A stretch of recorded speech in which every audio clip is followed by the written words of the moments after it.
okay, well, I'm back home and I listened to this part two video just to sort of elaborate on things I was saying and where I was going with what I was saying because it's important that I follow through with telling you the things I've been telling you. So I want people to understand that the positions and the different things that God is doing with the bride in this hour, um,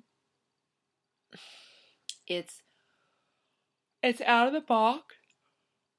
I don't believe that God is behaving the way that he has traditionally behaved. He's God. He can do whatever he wants, and I really believe he reserved all of his emotions to the end of time that he revealed to me, because if I would have seen what I saw, um I was just shocked the things that God revealed to me about his personality, honestly. And I think I wasn't ready to hear some of the things until, he shared. I've made videos on it.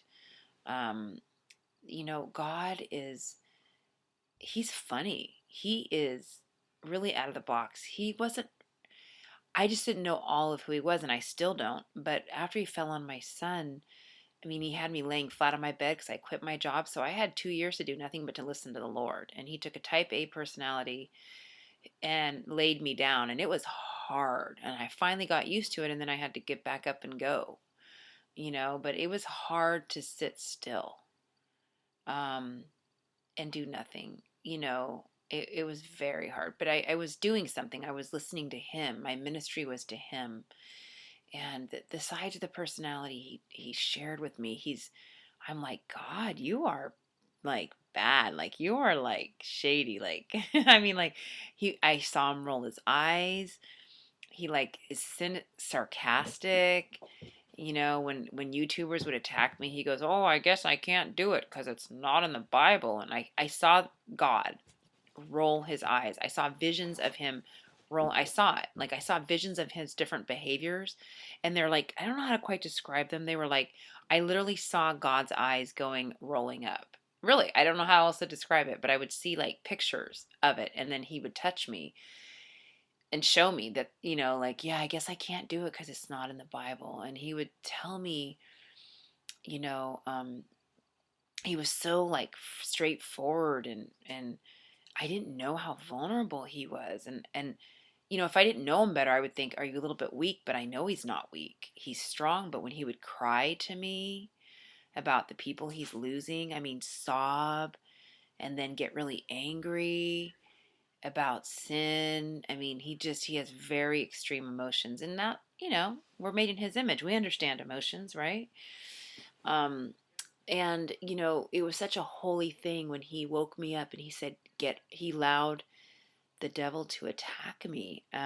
Shortly after he fell on my son, I was shocked. I mean, the Lord, he'll use the enemy for his purpose, and he allowed him to attack me. And he said, if you want this attack to go away, you have to give away your car now. And I would have done anything. It was horrible what was going on. It was like, when the Lord has allowed Satan to attack me in the past, it usually feels like a choking in my throat. And it's not like I'm going to die. It's just very uncomfortable. Like I'm being smothered, and it's like it's always been a purpose, and there's always been a time limit on it. And the Lord has, believe me, the Lord uses the enemy to teach us things. He's not, devil doesn't get any glory from me. I'm not afraid of him at all. God stops his attacks, and God allows attacks. And so I'm always like, okay, what are we doing, Lord? What are we doing? I don't sit there and rebuke everything all the time unless the Lord leads me to. I just go with it. What's up? What's up? What's up? Check in with dad. Okay, rebuke it. Okay, then I will. Oh, what do you want to do this time? Okay, go with it. Okay. And this particular time, he said, give away your car now, and this attack will be gone. So, um, being the very organized person I was before 2013, I knew exactly where my pink slip was. How many people know that? Okay, I knew exactly. I went and picked it up. Was starting to walk out the door, and my sister's like, "Where are you going?" I'm like, "I'm giving my car away to the very first person who wants it." And she's like, "Wait, you are?" I'm like, "Yeah." She already saw me giving away everything else, so she knew I was going to do it. So she's like, "Well, okay, I'll take it. And I was like, okay. And she didn't follow me out the door. I'm like, well, come get it or I'm going out the door. And so she came and took it and signed it. And, that was just the car. That's why I don't have the ability to get the car anyway, but if I could, I probably would get one just because. But the Lord stopped me. He said it was holy. I told you to give that away. If I want you to have one, I'll give you one. So that's another reason why it was such a holy thing when I said the song says, the Lord gives and takes away. He gives and takes away. He took that from me. And that is okay. And it's holy. Like, I don't want to go get something after the Lord took it, you know? So that's why it would have to be given to me. And I'm satisfied with where He has me. But I'm telling you, just because someone's satisfied and happy in the Lord, that doesn't mean they're thrilled with their position. God told me you can be totally pissed off about your position as long as you stay obedient to me. Stay in love, it's all good. So that's why I'm honest. I'm just honest. I mean, much of our stress comes from life because we're not real. We don't tell the truth to ourselves. We're not honest with ourselves. You have to. It took me years to be like this because of being abused and the way I grew up and stuff. I couldn't face, like, I just, how you just sort of compensate and just kind of don't face things. And the Lord has worked with me years to just get me to this position where you can be honest and be honest with Him. He already knows everything anyway. So, I'm so excited about what He did this week with the guitar teacher giving me the opportunity to minister to somebody who, was attracted to who I was and wanted to go on a date, but yet I was able to use that. The Lord was, because the Lord set that up for me to warn him that the end is near. And believe me, we sent texts back and forth. I told him that God is coming. It was very anointed conversation through the text. And, he still wants to meet, but I just, it was the Lord. The Lord is using, and his mom, see, who would have known? His mom lives on the East Coast. He's here in Cali, and he's trying to date this me, and turns out that his mom's been telling him it's the end of the world, and she's been driving him crazy, and now this girl is telling him the same thing. I mean, come on. That's a total setup. And I said, I'm here to tell you your mom was right. And see, he's listening to me. I have an audience because he's captivated by me. So the Lord used that attraction that he had, and I ministered. Isn't that just God's desperate? He's doing every last thing he can do. And then at work, I gave the testimony. Both of these things happened this week. There was like breakthrough week. Then I gave the testimony of the woman at the job. And I've been here miserable at this place for the last 2 months, and he told me to stay there and love this woman. And I saw the fruit of it this week. We're praying.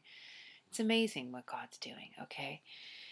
And so while we're here, he's putting us in situations I feel like that maybe other people won't go into.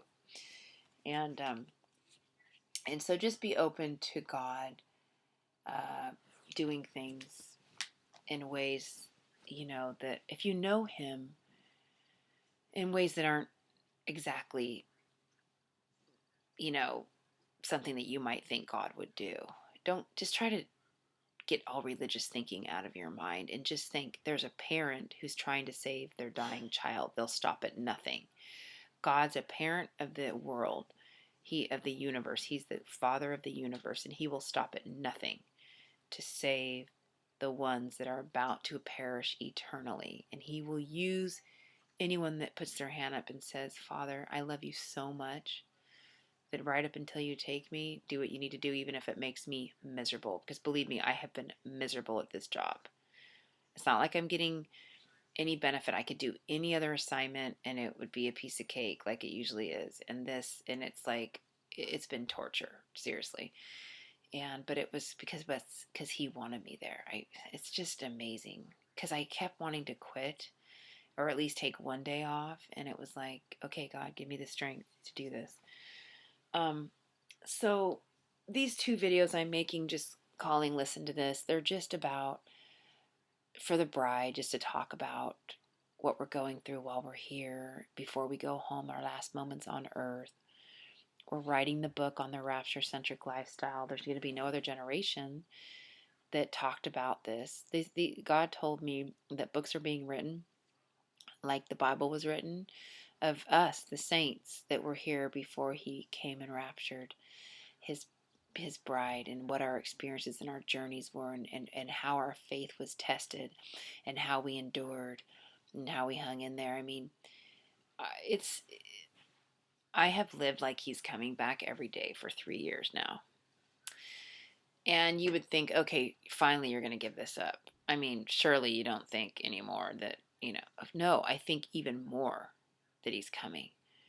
Because what happened to me and in our household and the message I'm giving, it's authentic, it's real, it's God. I'm not some flighty person that changes my mind and changes everything. I'm telling you, he's coming. Okay? The end is near.